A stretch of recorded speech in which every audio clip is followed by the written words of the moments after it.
is a marvelous man and a spirited director, and we can be grateful to him for so many things, not the least of which is finding Daisy Ridley.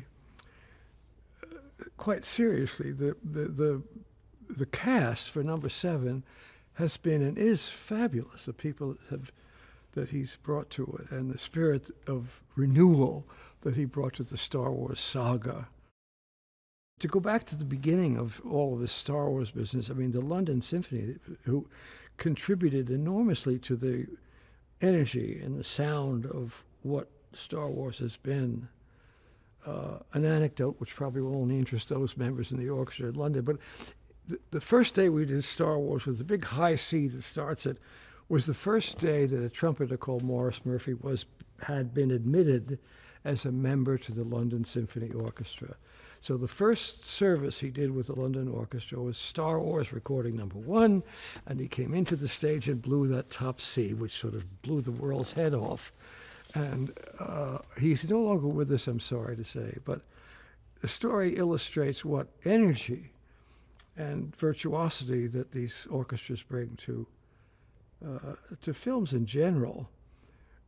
I always love to go out and do concerts of film music and play without film, and the audience is amazed at how the difficult things that orchestras do, the notes and the complications and all of that, 90% of which goes unnoticed when you're watching the movie. You don't realize that that's happening to your ear and to your heart.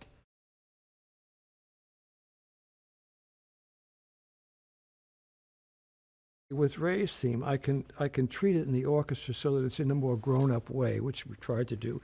So you will hear it, but it's not quite as simply presented and quite as immediately accessible as you hear it now in more complex kind of settings. Something for people to notice or not notice, I don't know, but a lot of fun. Well, the legacy characters are fun, of course. I didn't expect to see Lando again. And I love seeing him in this film. And every time we see him, I think, correct me, I think the orchestra does something joyful. There's something in his face that you want to see. And Billy Williams is,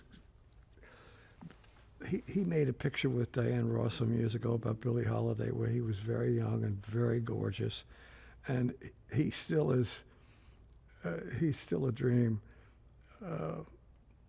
He talks about giving his love to Leia in the film, and it's delicious. This is a unique opportunity, and it's never happened in the theater, in the film, wherever, where a composer can keep working on the same corporal, however to think of it, body of work, and continue to add to it. What a privilege is that? If you enjoyed this episode, and frankly, even if you didn't, don't forget to subscribe.